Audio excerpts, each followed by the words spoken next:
First of all, I want to thank you all, especially Bhunesh, for gathering us here together, because I think it's very important that we talk about it and more talk about it. We're all playing with statistics, but the fact is, do we really want to know whether government cares? I don't know if I'm politically correct in making a statement like this. We all would remember our Prime Minister in his Independence Day speech said tourism is one of the 5 pillars of our growth. That pillar is shaking today.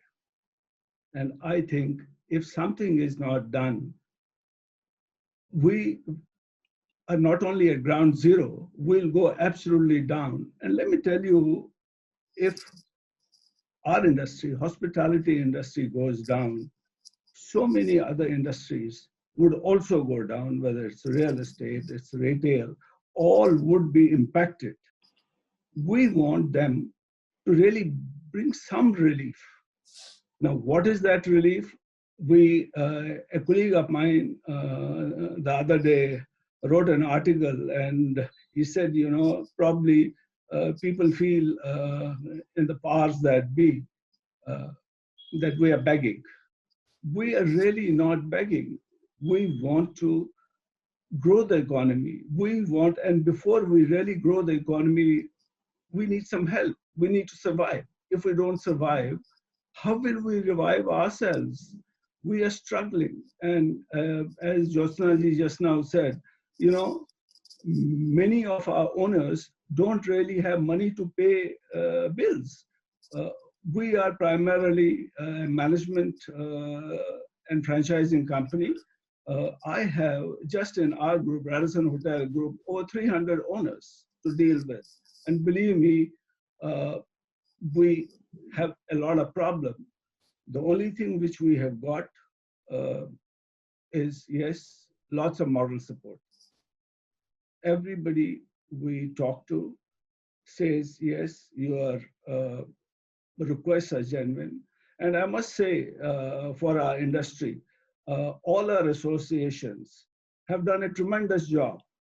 And I've never seen, I've been hanging around here for a very long time, I've never seen all the trade associations coming together in such a manner and with one objective, and that's please help us survive.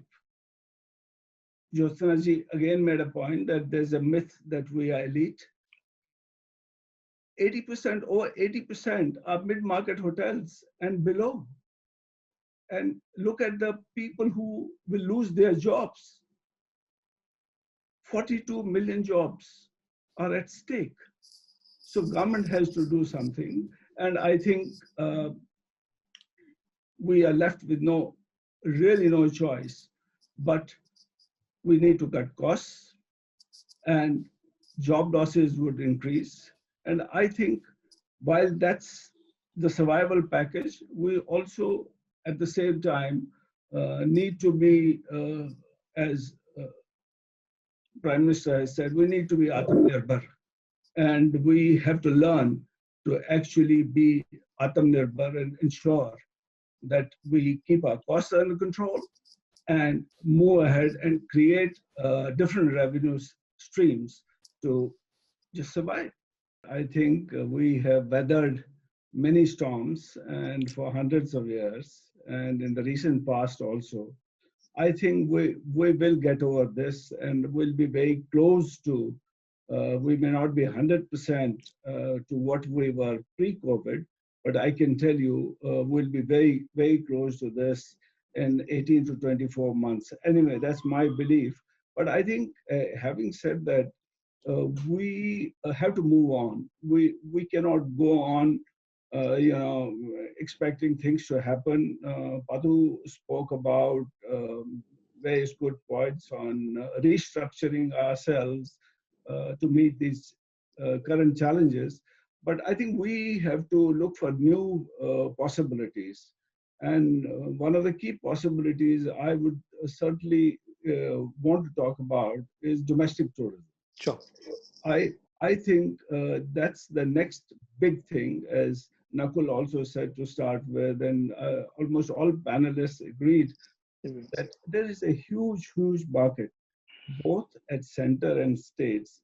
They have to take it seriously because contours of domestic tourism are slightly different and they need to be examined in a proper manner. I think new protocols need to be established, and I'll come back to validation of safety. Vikram indicated that they had done an internal survey, and only 42% people felt that they would come back and stay. I mean, that's that's the confidence. We have to actually improve the trust level, improve the confidence level of our people who will visit us.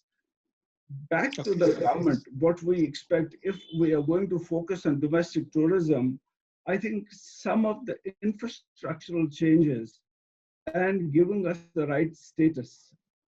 I personally feel unless they do something about changing the status of hospitality industry, hotel industry to either industry or infrastructure, things will not happen. I was talking amongst some of our colleagues the other day. Hey, what do we need to do for domestic tourism? Everybody's talking about that. It'll help us in the short run, and there would be great growth. But in order to do that, we have to look at very minute things, creating like wayside facilities. If we don't have wayside facilities, don't expect people to drive. And the first point of growing tourism would be a drivable distance. Everybody here is pent up, they are at home, they want to go out, and they just want to sit in the car and drive 4 hours, 5 hours, 6 hours. But unless there are proper wayside facilities, it's not going to happen. And I feel that all of us have to take ownership for this. Tourism has to be a national priority. I feel all of us, the entire leadership of the industry and the government has to make it as a national priority. We can't live in that world. I remember a legend, Inder Sharma, whenever we used to meet him on different forums, he used to say, he's always reminded of who's minding the store. Old Hollywood movie. He said, the buck must stop somewhere. If tourism, civil aviation, they don't work together, I think we have an issue, and I think we all should work towards it. I think that's the way forward from my point of view.